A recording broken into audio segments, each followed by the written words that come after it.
don't know if you can hear that in the background.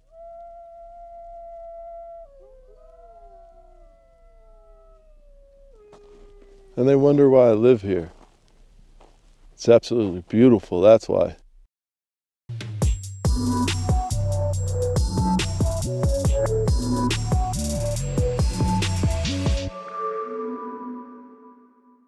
So I just got my hands on the Freewell Mega Limited Edition 14 pack. We're gonna test some of those filters so you can get an idea whether you need them or not. And the problem with manual settings is we only have so many things that we can use at our disposal to expose this image correctly. One is ISO, two is shutter speed, and then lastly, we have aperture.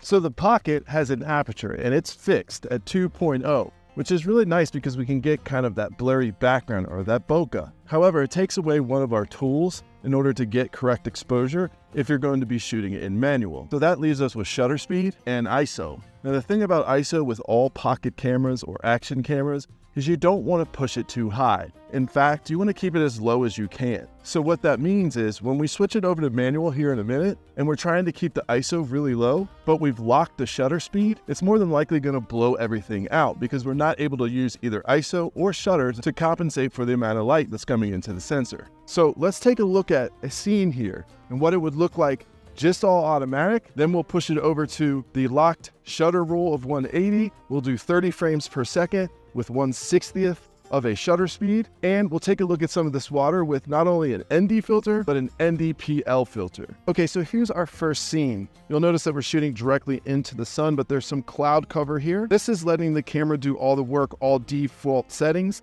And throughout, I'll have this on the default color profile. Now I've locked it in according to the 180-degree rule. You can see it's completely blown out and unusable. Now let's add in an ND filter.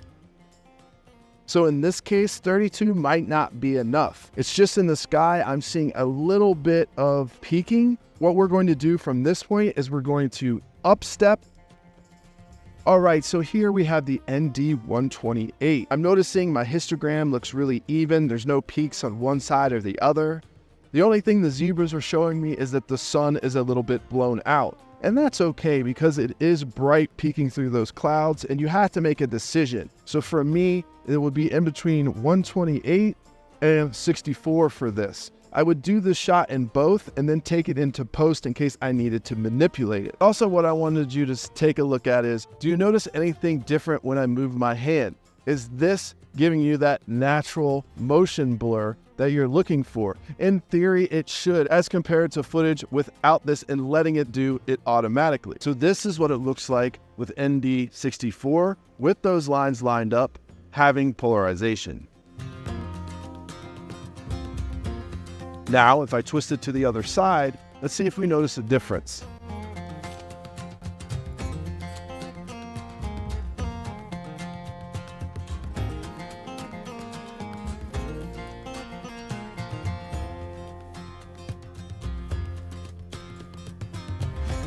There's some other great uses for these ND filters as well.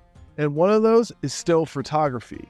Now in still photography, a lot of people like to shoot water or waterfalls or things that are moving and get really nice motion blur in some of those trails. To do that, what I have to do is have a long shutter speed. What that's going to do is allow more light to hit the sensor. But with more light, we need ND filters. And in this pack, we have two filters, the 256 and the 1000 ND filters that I think fall into a category that fits either photography or time-lapse. I do not recommend doing this. It's just shelf ice. I know this river really well. I know it's not that deep here. And this is the shot we needed to test out some of that motion blur and that 1 second shutter speed. Now, as you can probably tell, I'm not a photographer, but I think this does a really good job of illustrating the point and what we're looking for in that motion blur in the 180-degree rule. Now, those photos are an extreme case of it, but because we've become so accustomed to it, either through our own eyes in IRL, or because we're seeing the 180-degree rule in all the films and TV that we watch. So your viewers are accustomed to seeing it. I don't think it's as important as most people think. I don't think the average viewer is going to notice it, nor will they even know about the 180-degree shutter rule unless they're one of the nerds like us. So we also have two other filters included in this kit. One is a light pollution filter. The other is a quarter mist filter. Now, both of these filters are technically designed to shoot at night. We got to go to a different location, but I will test out both those filters so you get an idea of what they look like.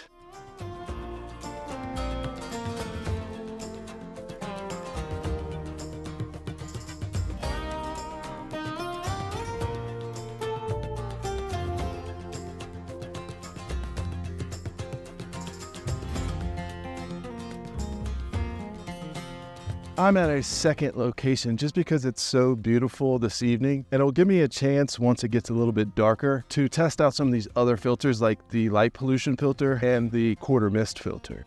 Now I'm shooting on all automatic right now, no adjustments other than I lowered the sharpness to -2 and the noise to -2. Now the reason I did that, because the sun and the shade. If I would have had an ND filter on, I would have had issues. I had to stop, change out the ND filter, so on and so forth as I travel through this environment. So I don't recommend using ND filters if you're doing a talking head or vlogging. We're traveling through some type of environment that's going to have shadows and variable lighting.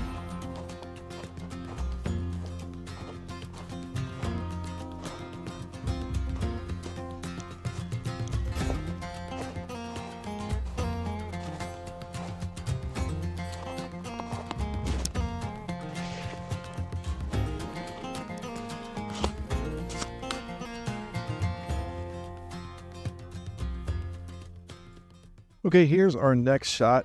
We're shooting directly into the sun.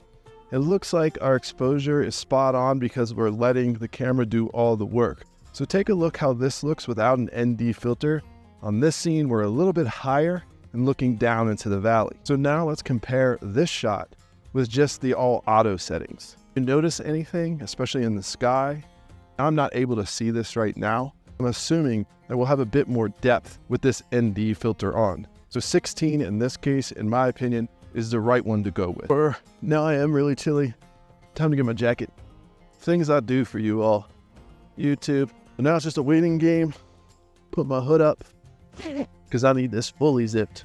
Getting cold. Now this isn't a low light or anything. Standard color profile. If I was going to do this again, I'd probably do it in D-Log. Maybe that'll be the next video, is D-Log, to see if that makes a change. What you're looking at right now is no filter whatsoever. It says it is perfectly exposed. So I think it looks beautiful. I mean, do you doubt why I live in this place? It's absolutely gorgeous, eh? Oh, I also wanted to mention this is 2x zoomed in. So we're going to lose a little bit of quality, but I wanted to give an idea of what that would look like at a 2x zoom. And only because I'm super intrigued by this light pollution filter, I'm going to throw that on. Okay, and that's with the light pollution filter on. On the right, you'll see light pollution filter, and on the left, no light pollution filter. All right, I don't know if you can hear that in the background, but those are coyotes. They tend to come out here right before sunset. Montana's a wild place, but they're down in the valley where we're looking at, and they're actually hunting. So they tend to hunt right before dusk, and typically when they get a kill, they go wild. Side note, if you're visiting Yellowstone, don't mistake a coyote howl or their yipping for wolves. You will notice the difference between a wolf pack and a coyote. Coyotes are a little bit more high-pitched, though wolves can imitate coyotes. You will know when you hear a wolf howl. The other thing is if you're from back east, your coyotes are probably 35 pounds, 40 pounds max. Our coyotes are about 60 pounds, and they almost look almost 2x the size. So a lot of people come to Yellowstone and say that they have seen a wolf, but in all actuality, it's just our really big coyotes. Now there's some other identifying factors like their tail, their body shape, and their head, but it's really easy to get confused between the two if you don't know what you're looking at. And here they go again.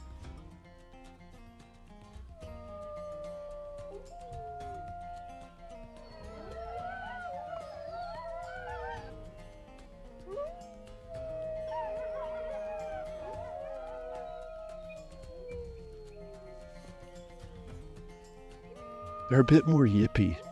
Sorry, I'm whispering, so hopefully you can hear them, but they're a bit more yippy than a wolf, high-pitched.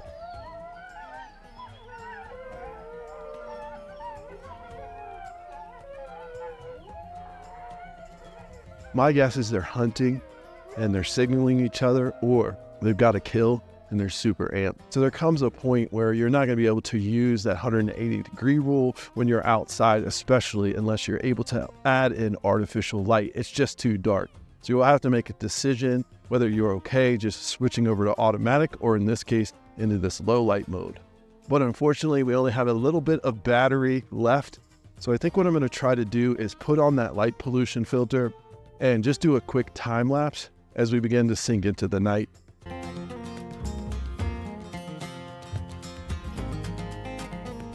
All right, we had 2% battery, but I figured since I need to use this headlamp and you probably can't see my face to get out of here, I wanted to show you what that quarter mist filter can do to artificial lights. So this is without the quarter mist filter.